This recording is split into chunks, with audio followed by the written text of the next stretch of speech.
I'll tell you what, man. I've watched a lot of basketball, and the NBA, man, it just sucks. It's a flat out horrible product. The National Basketball Association is such a bunch of horse shit. I'm tired of all these touch fouls happening in the basketball game. I'm tired of LeBron getting every call. I'm tired of watching games where I look forward to the games and then the fourth quarter is a fucking blowout. I really just hate everything about these series. I mean, not one game has been close.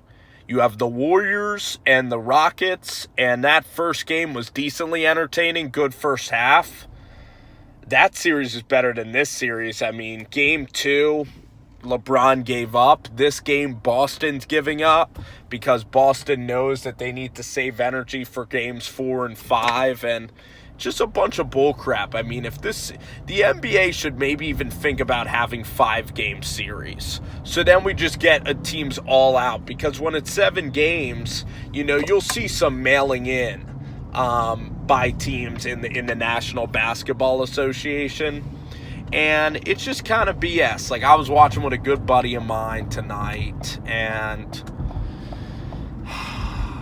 I was ready to watch a good basketball game.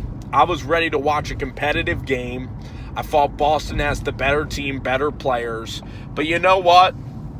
This game is so forgettable. And if Boston win game 4, no one's going to remember this game.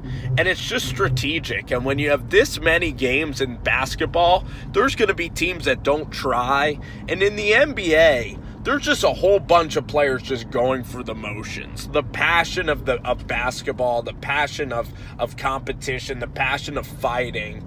I like seeing Marcus Morris getting teed up today. You know why? Because it mentioned at least that somebody cares about getting absolutely boat raced and trampled. And, I talked to somebody else and they said to me, you know what, Spence, you know what, this series is going 7 games and you should be happy that there's more basketball. But dude, hell no.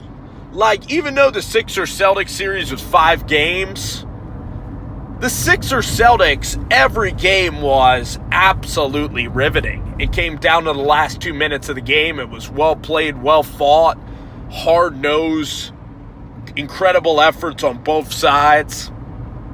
And with this game with LeBron, I mean, he goes to the lane, he gets fouled, he holds on to the basketball. The Cavaliers' defense is just really tremendous. It pisses me off to see, Cleveland every year just maintain this dominance at home, and it's just such a predictable product. And even in the Western Conference, you see teams like the Pelicans get boat raced. And, there's something about how the Warriors play. They're a little more entertaining, a little more likable than Cleveland is, but the NBA in general, man, listen to this. Half the teams, even though they all have professional basketball players, almost 28 of the 30 basketball teams are completely eliminated, and half of them are trying to lose basketball games. And this game's going to be completely forgotten. There's nothing special about this game 3. It's just the most forgettable game. And this should be a game that, it's game 3. It's the Eastern Conference Finals. It's Saturday prime time. You should be in for an instant classic. And instead, it's the most forgettable game I've ever seen in my life. And then last year, the Warriors played the Spurs and Leonard got hurt, and that was forgettable. Boston again lost to Cleveland, and LeBron wins for the 8th straight year. And then everybody's like, appreciate greatness. But it's hard to appreciate a game where it's literally 40 points separating the two teams. And literally in the middle of the third quarter, the announcers are talking about freaking royal wedding bullshit. I mean, it's unbelievable. I'm tired of it. You never see this during college football. You never see this during an NFL game, during a playoff college football game, during an NFL football game. Heck, even during March Madness, the game is more competitive. It's a one-and-done scenario. It's just more fun that way. Even horse racing. The Preakness was infinitely more entertaining than this basketball game tonight. And for everybody that went out to dinner tonight, that did something exotic, that did something entertaining, chasing girls, whatever, your night was just so much better than everybody that decided to watch a basketball game. And I'm not saying my whole life would be centered around watching a basketball game, but for the NCAA tournament I'm in, for other sports I'm in, and it's just bullcrap. The NBA product in general, it just sucks. Refs get involved too much. The pace of play sloppy. The games take a really long time unless somehow you're enjoying the game. When a team gets up big, it's hard to keep the team down the entire game because it's too long. There's just so many scenarios that factor in when you watch NBA basketball.